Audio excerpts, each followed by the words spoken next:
Hello friends, so today we are going to talk about the topic that is a principle of thermometry under the chapter thermometry. See, principle of thermometry when we talk, see it is a science and practice of temperature measurement. So thermometry is basically the science and practice of measuring a temperature. Now see here it is. Any measurable change in thermometric probe can be used to mark temperature levels. So whenever we have to measure the temperature, so we have to fix certain criteria, and accordingly any change which is associated with the material and which is in the form of thermometric probe can be used to mark temperature levels. So see here it is, every material has certain property, and as the temperature of that material changes, their property also changes, and we are going to consider changing those properties as a measure of temperature. So here it is a dilatation of liquid in capillary tube or variation of electric resistance of a conductor. So these are certain parameters actually which can be used for measuring the temperature. So now see, whenever we are measuring temperature, we need to calibrate it against international agreed units. So here, so let us consider, suppose this is a material having certain resistance, say R ohm, say at particular degree Celsius temperature. So as we change its temperature, suppose we rise the change temperature, the resistance also changes. It may increase or decrease depending on its properties, but as temperature varies, resistance of the material also varies, and thereafter by comparing those changes and noting all those things, the corresponding points which are marked for measurement of the temperature. Similarly, let us consider, suppose here it is any liquid in a container, and if the temperature of this container is increased, then the liquid rises, expands, and it is marked that the expansion of the liquid level at a particular temperature, and by doing that marking we can use that device for measurement of temperature. So let us consider, say mercury in glass thermometer. Let us consider, suppose this is a glass tube and at this level mercury is there. Now let us consider that we kept this mercury in ice, and let us suppose we got the lowest level of the mercury is here, and later on it started heating and slowly the level rises due to expansion, and when water boils, that is at boiling temperature of the water, suppose this expansion is up to this level, so these two levels are marked. That is first important thing. So first the levels are established, thereafter here these levels, it is very important that these levels should be calibrated against an internationally agreed unit if the measurement is to be related to other thermodynamic variables. So remember that why it is necessary to calibrate against that international standard, because of we know that whenever we are measuring temperature of any substance, we have that relation, that is PV is equal to nRT. So whenever we are changing the temperature of that substance, correspondingly there is a change in P as well as V. That means other related things, thermodynamic variables, and in order to get proper proportional, we must calibrate this device with international standard where the relation can be satisfied. So if we want a standard alone system for just detecting a change in temperature, then there is no need to calibrate like this. Now here thermometer measure their own temperature, not that of surrounding, except if in thermal equilibrium. So whenever this is a system whose temperature is to be measured, and if we put thermometer inside this, then heat is transferred to the thermometer from the system or taken out. So that is why the temperature of the body of thermometer changes, and according to that change there it is either a rise or fall in the level of the material in the thermometer. And obviously the temperature of thermometer changes due to presence of this body, and here it is important that thermometer measures their own temperature. That is important thing. Then not that of surrounding, except if it is in a thermal equilibrium. So in case of thermal equilibrium, remember that the temperature of the body of thermometer as well as temperature of the surrounding is same, and at that time the temperature will be same. So in that case we can say that the temperature of the surrounding is being represented in the thermometer, but practically it measures its own temperature. Now, so whenever we are measuring using any material for measurement of temperature, so most important thing is that any property of the material which changes with the temperature can be used to indicate or measure the temperature is the principle of thermometry. So note down that principle of thermometry is nothing but any property of the material which changes with change in temperature, that material can be used to indicate or measure the temperature of any body. So that is what the principle of thermometry. So then when we talk about properties, so which kind of properties? So as an example, let us consider, see, as the temperature of the material changes, so we know that the volume of the material also changes. See, we already saw that is, or we know the relation, that is PV is equal to nRT. So when temperature changes, obviously there it is a change in other parameters also, because of PV is equal to nRT. So other parameters are changing. So here we observe that as temperature changes, the volume changes. So that is why due to change in temperature, the volume may increase depending on whether the temperature increasing or decreasing. It may increase or decrease. So in case of solid, liquid, gases, the things are observed that due to change in temperature, that is change in volume. So that a property of the material, that is change in volume, can be used for the construction of thermometer or for thermometer purpose. Similarly, if we consider any material having some electrical conductivity, so electrical conductivity of that material again depends on temperature.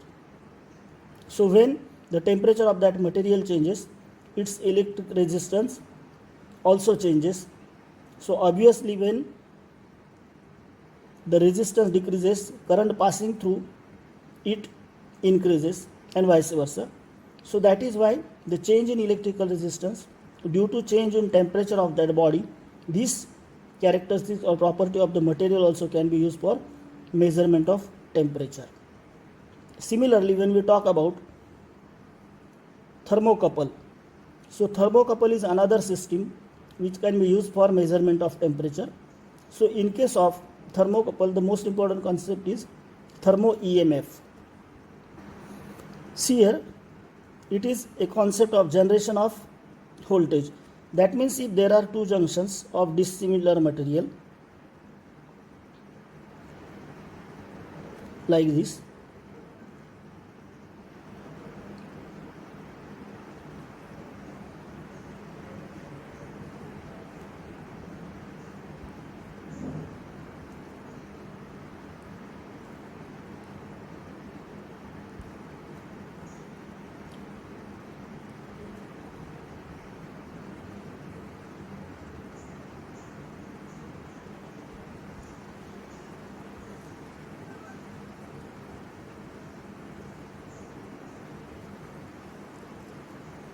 If these junctions are kept in different temperatures, so there it is a temperature difference, then electromotive force is generated in the junctions of these two dissimilar materials, that is called as a thermocouple.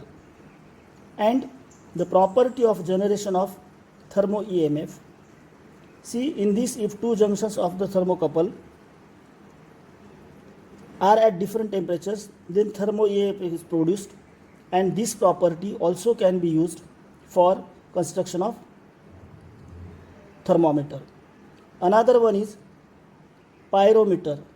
So in case of pyrometer, see here it is the temperature of surface is determined from spectrum of thermal radiation it emits.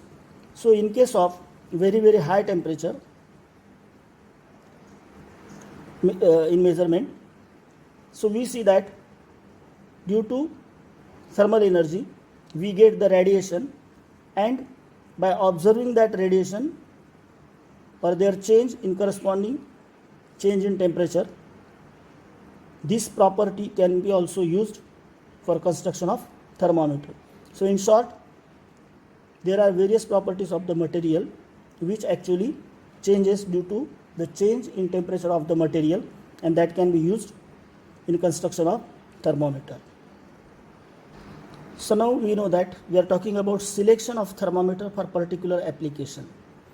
See, so whenever we need to select the thermometer, we should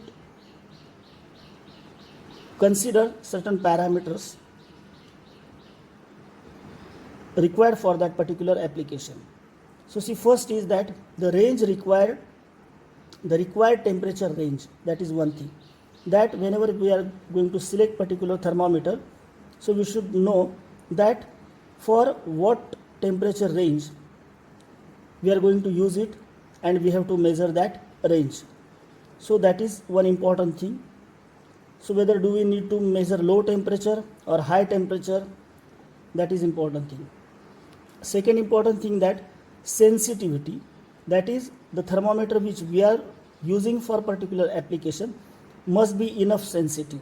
Enough sensitive means the moment temperature of the system whose temperature is being measured is changed, so corresponding change must be observed in the thermometer. So thermometer must be enough sensitive to work or change its parameter as we need.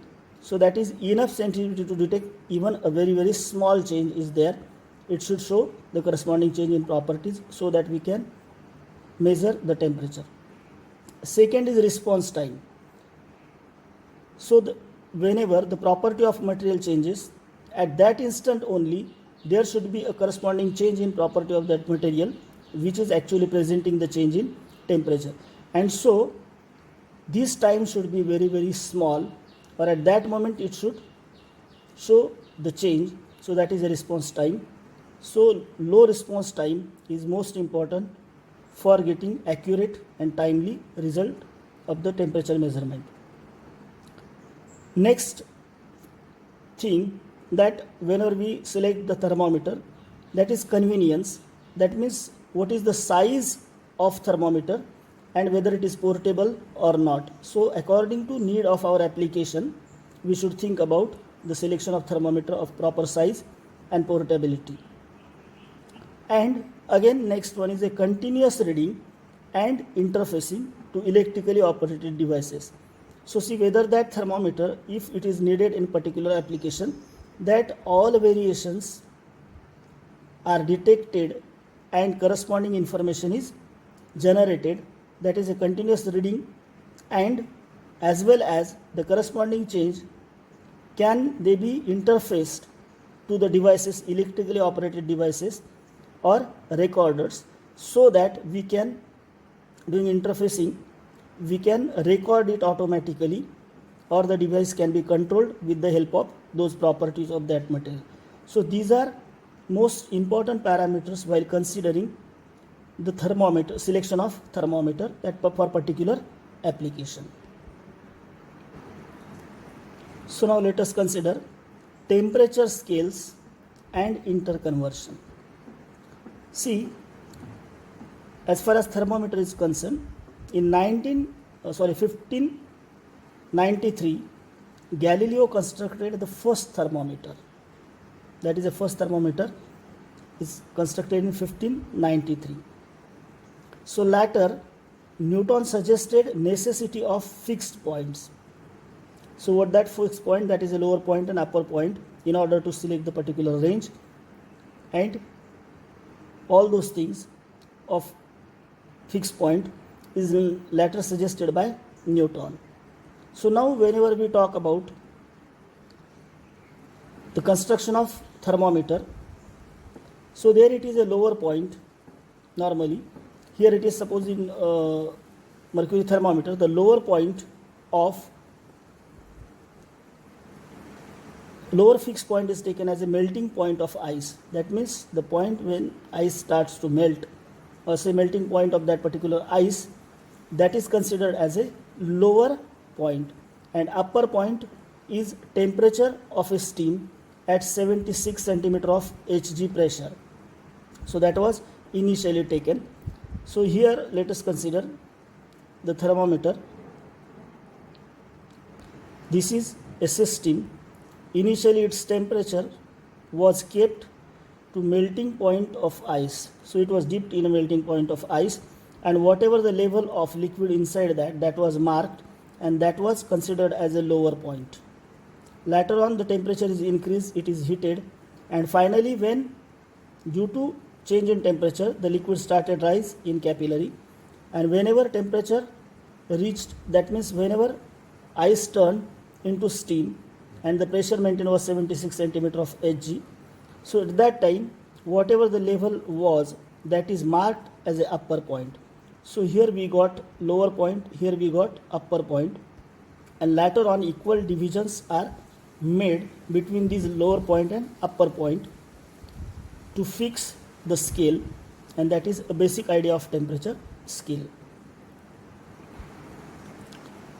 Historically we can say that is there are two scales, one is Fahrenheit scale and another one is Celsius scale.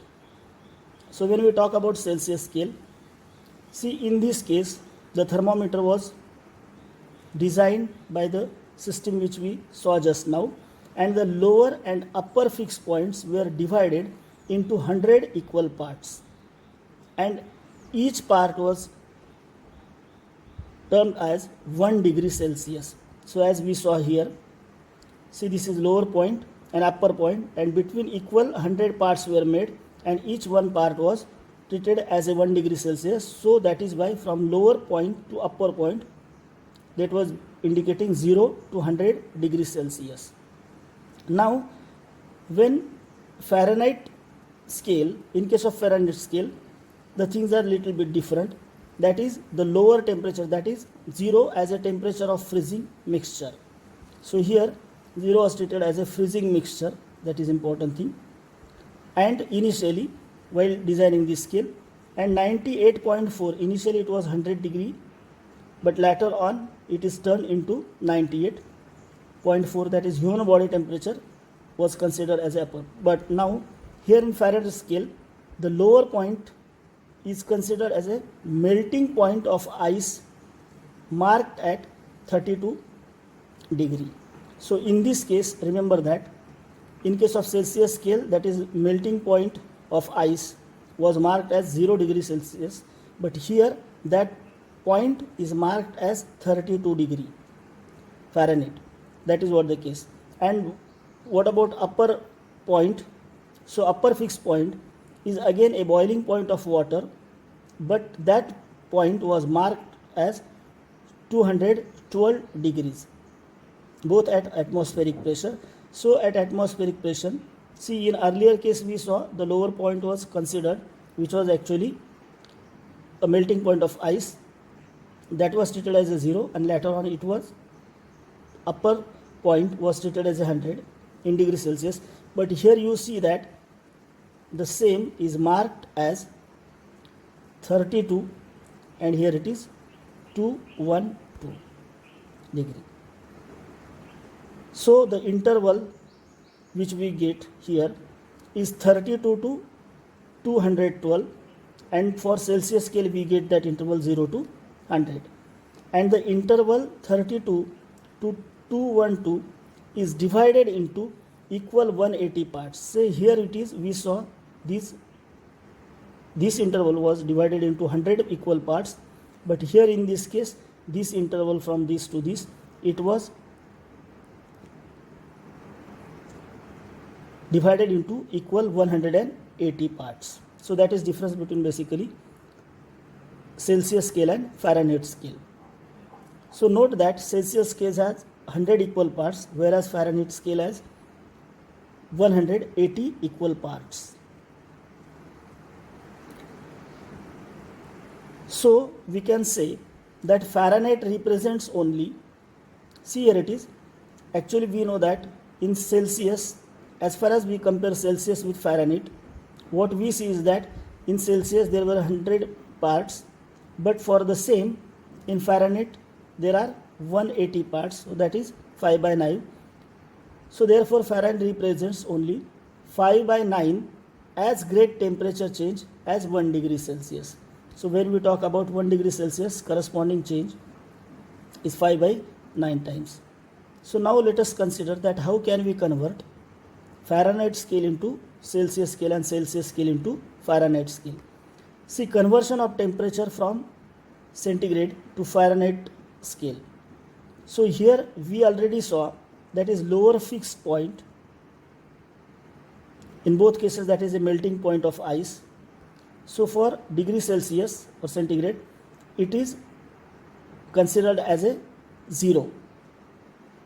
And in case of Fahrenheit scale, the same lower fixed point is considered as 32. But in case of upper fixed point, in degree Celsius it is treated as 100, and in degree Fahrenheit it is 212. So obviously, thus relation between degree Celsius and degree Fahrenheit, that is Tc upon 100. See, it is a temperature in case of Celsius divided by 100, that is exactly equal to, remember that Tf, that is a Fahrenheit, minus 32. So remember, it is most important thing that here it is a 0, note down, and corresponding number here it is a 32. So Tf minus 32. So let us consider for 0 degree Celsius it is 0, and the same temperature is indicated by 32. So when we want to convert that 32 into this, at this particular case we see that Tf minus 32 gives us Tc. So this is what the case, and actually it is divided into 180 parts. So from this we get Tc is equal to 5 by 9. See here it is Tf minus 32. So here Tc is equal to, that is 100 divided by 80, that comes to 5 upon 9 into Tf minus 32. And therefore when we talk about the temperature in Fahrenheit, that is related to, that is equal to 9 by 5 times whatever the value of Tc plus 32. So if you are given the value of Tc, we can convert it into Fahrenheit. So let us consider an example, that is convert 45 degrees Celsius. Now the temperature is given in degree Celsius to degree Fahrenheit. So here it is clear that from formula Tf is equal to 9 by 5 into Tc plus 32. So Tf is temperature in Fahrenheit, and here Tc is temperature in degree Celsius. So from this we need to convert Tc to Tf. So just putting that values here, that is temperature in degree Fahrenheit corresponding to 45 degrees Celsius, can be given by, that is 9 by 5. So here the temperature given Tc, that is 45 plus 32, and we get the value 113 degree Fahrenheit. So that means we can say that 45 degrees Celsius temperature means on Fahrenheit scale it will show 113 degree Fahrenheit. Similarly, you can convert the degree Celsius into Fahrenheit into degree Celsius also. So then another scale which is used, that is a Kelvin scale. So most important thing that this is universally adopted scale, that is most important thing. And here the zero, that is absolute zero, is defined as a zero. So see here it is, in case of earlier scales we took that is a melting point of ice as a zero, but here the absolute zero is treated as a zero. Now the increments in Kelvin scale identically match the separation in Celsius degrees, but only difference is that the zero is shifted, that is 0 Kelvin is equal to minus 273.50 degree Kelvin. So why and how it is that we are going to see. And in case of Kelvin scale, temperature of triple point of water, that is TR is equal to 273.15 Kelvin. So here remember that it is universally adopted, and absolute zero temperature, that means it is a temperature such that the atomic motions are completely ceased. So that temperature is treated as a absolute zero temperature. And now here we are going to talk about the Kelvin scale temperature of triple point of water. So triple point of water means the point at which all three phases of water, that is liquid, gas as well as solid, that means water as well as steam and as well as ice, all three states are present at a same time, and that temperature is TR, that is a temperature of triple point of water, and that is 273.15 Kelvin. But remember that in order to get all those three states, it is important that a specific pressure must be maintained. At that particular pressure only we get all those three states possible, and that is on Kelvin scale it is indicated by 273.15 Kelvin.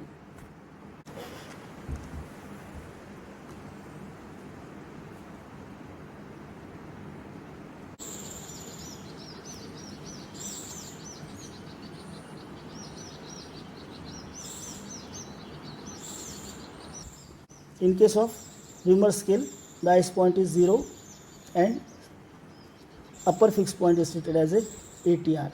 So now we can have the interconversion of this scale also. So here it is C, Tc upon 5, this is in terms of Celsius. Here it is Tf minus 32 upon 9, that is in terms of Fahrenheit, that is equal to TR upon 4, that is a Reaumur scale, and that is equal to Tk minus 273 upon 5.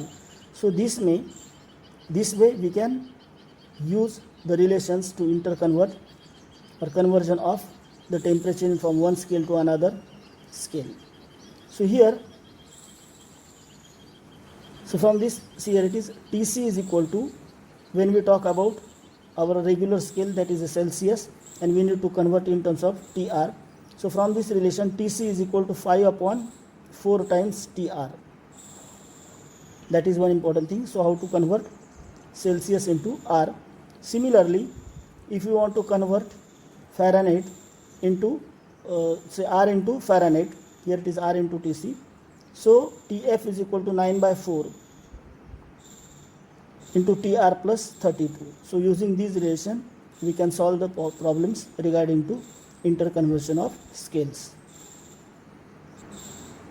And now the next scale which we are going to see is Rankine scale.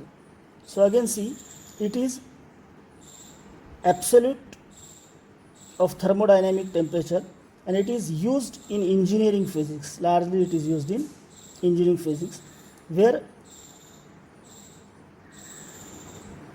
here it is heat computations are done using degree Fahrenheit, and it is again represented by degree R. So that is a Rankine scale. So how Rankine scale is converted, that relation is given. Again here it is C upon 100 that is equal to F minus 32 upon 180 that we saw. When we talk about conversion of Kelvin, that degree Celsius is exactly equal to K minus 32 upon 100, and about this scale, that is equal to C R minus 492 divided by 180. So this is again relation, so we can use it for interconversion of the scales. So these are what the information about the temperature scale, thermometers and temperature scale. So now next time we are going to talk about principal construction and working of various types of thermometers. Okay, thank you very much, bye.